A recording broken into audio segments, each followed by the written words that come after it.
오늘 말씀을 전하겠습니다. 오늘 로마서 1장 말씀인데요. 로마서의 이 본문의 주제는 구원입니다. 우리 따라할까요? 로마서 주제 구원입니다. 예, 핵심은 우리가 믿음으로 하나님께 의롭다고 칭함을 받는 거 따라해볼까요? 우리가 믿음으로 하나님께 의롭다고 칭함받는 거.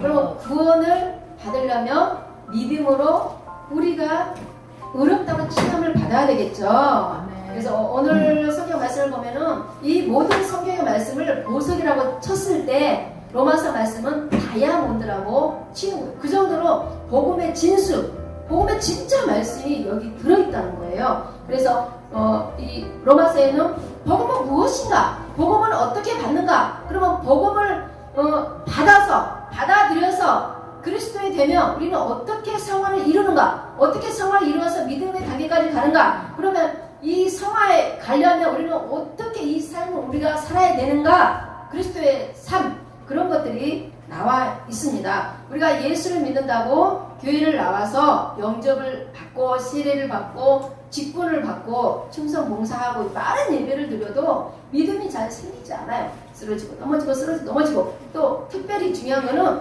우리 삶이 그다지 변화가 없어. 술, 담배도 끊지도 못하고 쓰러지 넘어지고 게으르고 나태하고 세상 사람하고 똑같이 직장 가면은 뭔가 그리스도인의 탁월한 어떤 리더가 되는데 그것도 안 되고, 나는 너무나 변화되고 싶은데 잘 안 되는 거예요. 그래서 이러한 것들을 어떻게 성경에서 이 유명한 12지대보다 더 유명한 학자들, 그 유명한 복음사학자들이 있어요. 그들은 어떻게 회심하고 어떻게 변화되었나, 그런 것을 잘 연구하는 것이 참 중요합니다. 우리가 예수를 믿고 회심하면은 이스라엘 백성들이 애굽에서 홍해바다 건널 때 그를 패스오버, 유월절이라고 해요. 그래서 유월절 행사도 하잖아요. 그것은 어둠에서 빛으로 인도받는 거고 사망에서 생명으로 인도받는 거예요. 우리가 예수님을 믿는데 아직도 어둠에 있다면 우리는 빛으로 못 온 거고, 아직도 내가 사망의 저주 아래 단계에 있다면 아직도 생명의 단계로 건너오지 못하는 거예요. 애굽 백성들이 사실 있었던 그 백성들이 이스라엘 하나님이 기뻐하는 선민들이에요. 그런데 애굽에서 고통받고 있었을 때 그들이 야, 유월절 어린 양의 문설주의 피를 발라라. 그들만 살아남아서 패스오버가 됐죠. 하나님의 말씀에 순종해서 어둠에서 빛으로 넘어온다는 것은 이렇게 어려운 거예요. 결단을 하지 않으면 안 되는 거예요. 그래서 우리가 유명한 이런 하나님의 복음을 전하면서 세상을 변화시키고 기독교 신학계를 변화시키고 또 이 기독교인들을 변화시킨 그런 인물들을 보면은 대부분 세상 공부도 많이 했고 기독교에 대해서도 공부를 많이 했고 공부를 많이 하는 사람들이에요. 공부를 많이 하는 사람들. 예수님 제자들 봐요. 대부분 갈릴리 바다가에서 물고기 잡고 훌륭한 일을 했지만 대부분 예수 믿어. 대부분 나중에 순교하잖아요. 그런 처음에 초기에 복음의 전파자들은 순교자가 많았어. 근데 지금은 많이 학문을 배운 사람들이 많아. 뭐 대학원 석사, 대학 박사학위도 따고 유학까지 갔다 온 사람들, 그들은 대부분 예수 믿어 그걸로 끝나지 않아. 가르쳐, 훈련시켜, 양육시켜. 내가 살면서 어떻게 성화되고 어떻게 믿음이 변화되고 어떻게 살아야 되나, 그런 영적인 실체적인 멘토를 하는 거예요. 그래서 우리 청년부들은 예수 믿어 그런 단계를 떠나서 우리가 날마다 세상 책이든 기독교에 대한 책이든 이런 성경 책이든 이게 시간만 나면 성경책을 많이 읽는 우리 청년부가 되었으면 좋겠습니다. 목사님들은 70, 80, 90대도 강단했으면 이렇게 힘이 없다가도 마이크만 잡으면 막 목소리 쩌렁쩌렁. 왜? 눈이 오나 비가 오나 돈이 있으나 없으나 가난하나 굶어 죽어도 말씀을 보잖아요. 아멘. 근데 말씀만 보지 않아요. 책도 봐요. 왜? 아멘. 세상 책도 읽어보면 세상의 지혜와 지식이 그 속에 다 있어요. 아멘. 네, 그런 사람이 썼기 때문에 그런 영이 나한테 오는 거예요. 아멘. 그래서 책 속에서 많은 걸 배우는 거예요. 사람한테 배우는 거, 그 사람의 한계, 거기밖에 못 배우는 거예요. 그래서 우리 사도 바울 다음으로 복음을 위해서 유명한 인물이 있는데 성 어거스틴이 있어요. 성 어거스틴은 왜 성 어거스틴 얘기를 천만이부터 하냐면 로마서 말씀을 통해서 완전히 개종됐기 때문이에요. 예수님 믿어요. 어릴 때부터 공부를 아주 열심히 했어요. 그런데 이제 어느 정도 청년기가 되니까 술 먹고 방탕하고 타락하고 어떤 연인과 동거해서 애까지 나와요. 그래서 사상화도 나고 또 이단에 빠지고 이단 정교에 대해서 연구하고 어떤 특별한 해결을 못 찾으니까 다시 또 배신대로 다시 돌아오고 어머니 모니카가 날마다 기도하는 우리 아들 살려주세요. 어머니 하나님께 드리겠습니다. 살려주세요. 이단에서 빠지게 해주세요. 술과 방탕 여자에서 빠지게 나오게 해주세요. 그렇게 기도하는 거예요. 그런데 어느 날 지나가다가 어린 아이들이 하는 얘기를 들어요. 놀면서 그때 들고 읽어봐. 그런 음성이 들리는 거야. 근데 그 음성을 들을 때 이미 성 어거스틴은 암브로시우스 그분의 설교를 듣고 뭔가 내가 죄인이구나 뭔가 깨달을 때였어. 근데 내가 어떻게 내가 예수님을 믿으면 죄가 사해지고 변화되고 구원을 받는다는데 내가 안 믿는 거야. 예수를 믿는데 성 어거스틴은 계속 술 먹고 방탕하고 세상 사람과 똑같이 사는 거야. 이게 괴로운 거야. 하나님께 뭐라 기도했냐면 하나님 이 내 몸이 더러우면서 어떻게 내가 벗어날 수 있습니까? 어떻게 나를 바꿀 수 있습니까? 하나님 내가 언제까지 기다려야 됩니까? 아무리 나를 애를 써도 예수님 믿었지만 변화가 없는 거야. 이 생활에 변화가 없는 거야. 그때 지나간 아이들이 들고 읽어봐 막 노는 거야. 근데 그게 하나님의 음성이 들려오는 거야. 그래서 그때 손에 쥐어진 책이 그 로마서예요. 그래서 그 로마서 말씀을 읽고 완전히 회심하는데 PPT 써주세요. 로마서 13장 12절에 14절 이 말씀으로 완전히 회심된 거예요. 우리 함께 읽어봅시다. 낭독하겠습니다. 밤이 깊고 낮이 가까웠으니 그러므로 우리가 어둠의 일을 벗고 빛의 갑옷을 입자.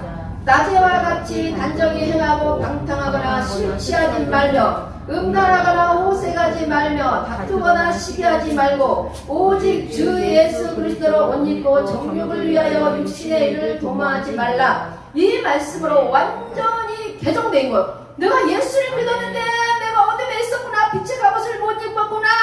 빛의 갑옷은 뭡니까? 아담과 하와가 처음에 죄를 지었을 때 무슨 옷 입고 있었죠? 나뭇잎 치마. 부화가 나뭇잎은 죄를 짓고 그런데 가죽옷은 죄를 짓고 입었는데 그냥 알몸으로 살았어. 알몸으로 살아도 부끄러운 줄 몰라. 그런데 그때는 알몸이 뭐냐면 빛의 갑옷이야. 이 빛의 하나님의 그 천국은 이런 햇빛이 아니라 영광의 빛이야. 말로 형용할 수 있는 쉐카이나 하나님의 영광의 빛이 하나님인데 그 죄를 짓기 전에는 하나님의 영광 안에서 이 옷을 막 가지고 이런 빨간색, 노란색이 없었어요. 죄를 짓고 나서 이렇게 옷으로 나를 가리는 거야. 이게 우리는 빛의 갑옷을 입자. 예수님 믿는데 내 속에는 더러움이 너무 많아. 예수는 저쪽에 있고 나는 이쪽에서 죄를 져. 음란하고 방탕하고 술 먹고 타락하고 임신시키고 그런 식으로 나는 빛의 갑옷의 자녀로 살지를 못한 것을 어거스틴은 느낀 거예요. 그래서 낮에와 같이 단정해가고 낮인데도 밤같이 어두운 밤같이 방탕하고 술 먹고 음란하고 호색하는 자기 자신을 발견한 거예요. 그리고 무슨 이런 나의 육신 정욕을 위해서 내가 이러는 것을 깨달은 거예요. 그때 이 말씀으로 회심한 거예요. 마틴 루터는 1517년에 종교개혁을 일으켰잖아요. 그런데 PPT 써주세요. 로마서 1장 17절 말씀으로 종교개혁을 일으켰습니다. 함께 읽어볼까요? 복음에는 하나님의 일가 나타나서 믿음으로 믿음에 이르게 하나니 기록된 바 오직 의인은 믿음으로 말미암아 살리라 함과 같으니라. 아멘. 종교개혁을 일으킨 이 마틴 루터가 성경을 그 시대에는 성경 읽지를 못했어. 다 신부들, 수제자들만 이렇게 성경을 지고 읽지를 못해. 그런데 이 말씀을 읽어보니까 믿음으로 구원을 얻는데 왜 천주교는 내가 어떤 죄를 사할 때 이 사람이 죄가 2개 있어. 이 사람이 10개 있어. 이 사람이 100개 있어. 그러면 면죄부를 받으려면 그 헌금함이 있어요. 그 항아리 거기다가 죄가 하나 개 꽂는 사람은 요만큼 하고 죄가 10개, 100개인 사람은 헌금을 더 많이 해. 이게 헌금을 해서 이 죄를 사는 거야. 이 면접이에요.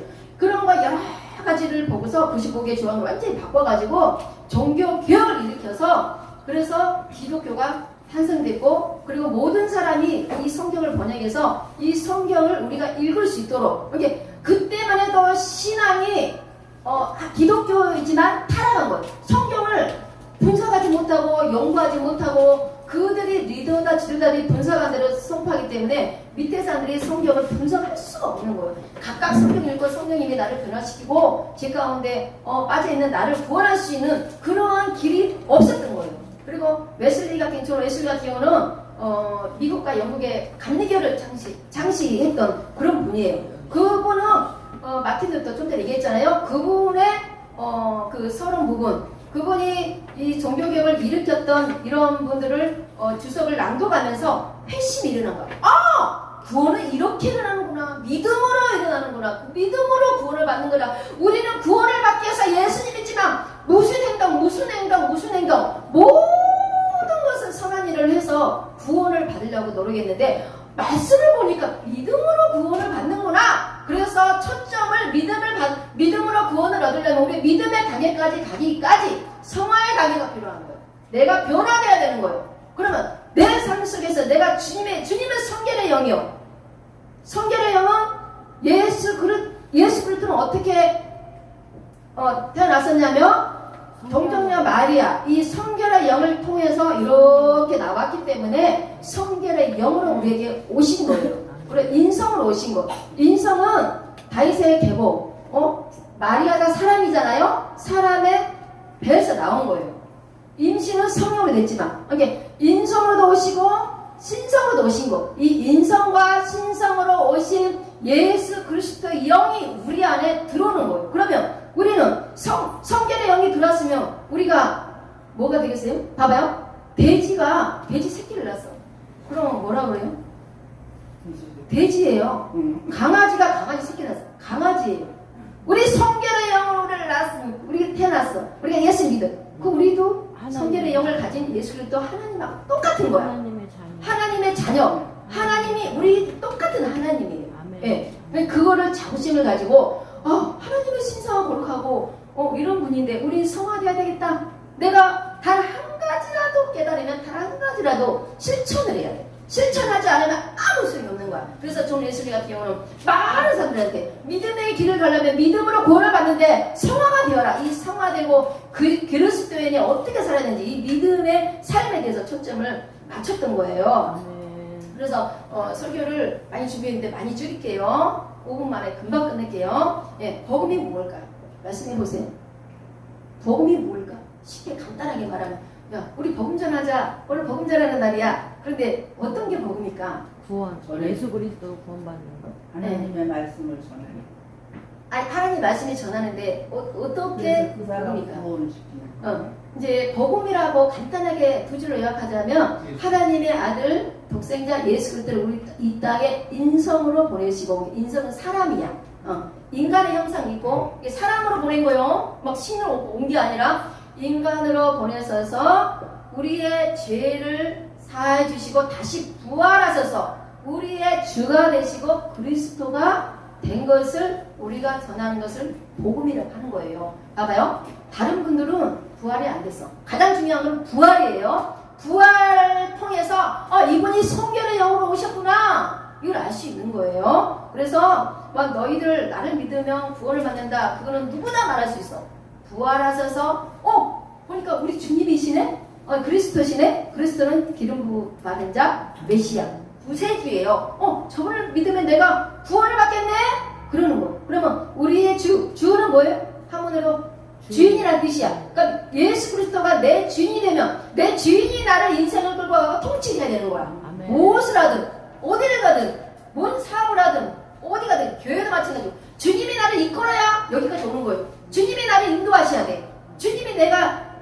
나의 주님이 예수 그리스도이십니까? 아멘. 네, 아멘. 아멘 하면은 자꾸 이렇게 믿음이 생기는 거예요. 아멘. 네, 그래서 세례 받을 때도 예수 그리스도를 주라고 믿지 않으면 세례를 못 받게 하는 거예요. 아멘. 그래서 그리스도 예수 그리스도를 믿어야만이 구원을 받는 거. 유황결력 이거는 기쁜 소식인데 바벨론 포로로 끌려갔던 유대인들도 70년 만에 다시 돌아오잖아요. 예, 고레스 왕이 페르시아 고레스 왕이 바뀌면서 야 유대인들 자유야 너희 나라 돌아가 70년 동안 종으로 살다가 다시 자기 땅으로 돌아가는데 얼마나 기쁜 소식이 이게 유황들이죠. 이게 그들한테는 기쁜 소식이 되는 거야. 근데 우리한테는 예수 그리스도가 우리의 주님이 되시고 메시아가 되신 구원주야 이거를 전하는 것이 기쁜 소식이 이 복음이라는 거예요. 그래서 우리도 사탄의 종 되랬다가 하나님의 부름을 받고 자녀된 거 이게 기쁜 소식 아닐까요? 아멘. 그러면 우리는